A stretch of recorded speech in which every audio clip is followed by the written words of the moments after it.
La tension montait depuis des semaines. L'air à Forks était plus lourd, chargé d'électricité, comme si une tempête était sur le point d'éclater. Et à la fin, elle éclata. Tout commença avec Renesmee.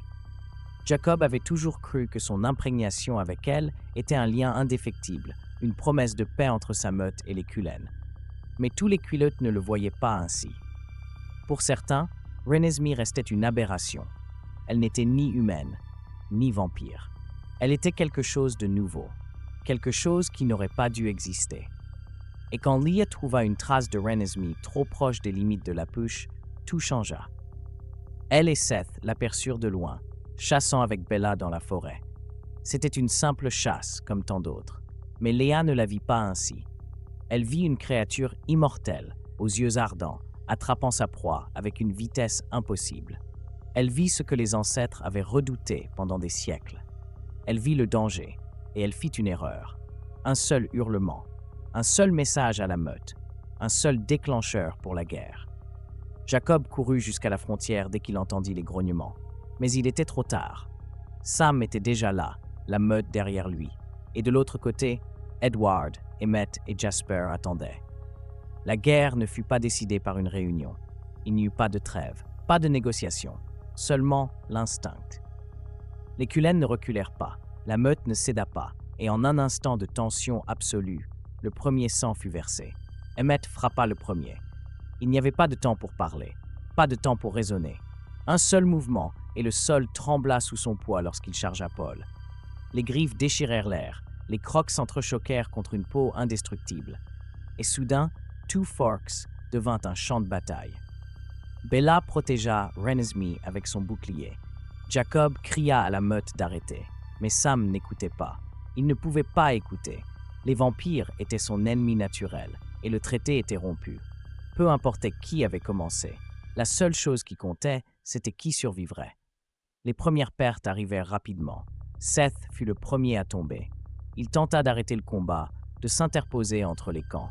Mais lorsque Jasper sentit la charge d'un loup foncer sur Alice, il réagit avant de réfléchir. Un seul mouvement, un seul craquement d'eau. Et Seth ne se releva pas. Lee rugit de rage. Emmett tenta de s'écarter lorsqu'il sentit son bond, mais elle fut plus rapide. Ses crocs transpercèrent son cou, et la neige se teinta de rouge et de noir. Le hurlement de Jacob fit trembler la forêt, mais il n'y avait plus moyen de l'arrêter maintenant.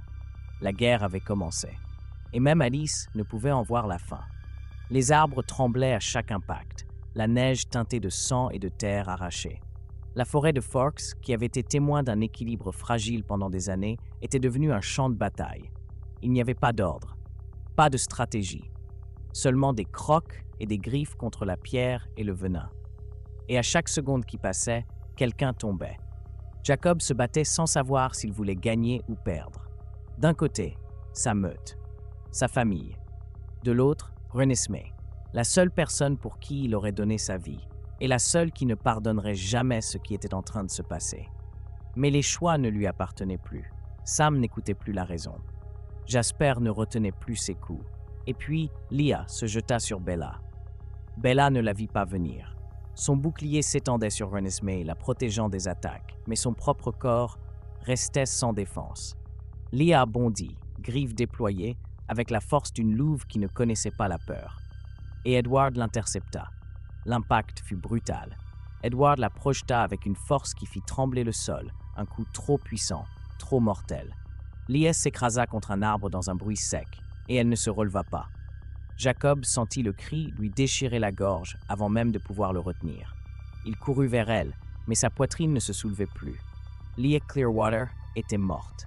Jacob ne réfléchit pas. Il n'essaya pas de comprendre. Il ne fit qu'agir. Et il se jeta sur Edward avec toute la fureur de son être. Les loups attaquèrent avec plus de violence que jamais. Chaque mort alimentait la bataille. Chaque perte transformait la rage en instinct. Sam déchira un vampire du clan Denali avant qu'Alice ne puisse l'en empêcher. Emmett arracha la tête d'un loup qu'il reconnut à peine. Rosalie hurla en voyant Esmée tomber sous les crocs de Paul.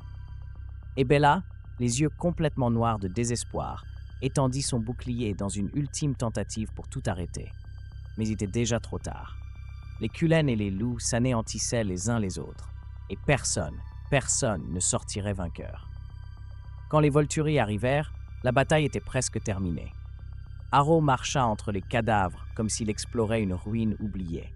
Il observa avec fascination les corps brisés, les loups tombés, morts, les vampires gisant sans vie dans la neige. Et il sourit. Oh, quelle tragédie! Caius le regarda avec satisfaction. Ils nous ont épargné le travail.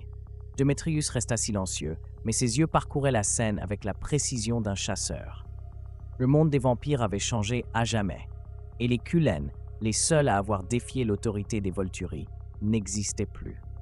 Jacob avait survécu, Renesmee avait survécu, mais lorsqu'il la vit dans les bras d'Harrow, ses yeux brillants d'une émotion qu'il ne comprenait pas, il sut qu'il l'avait perdue aussi.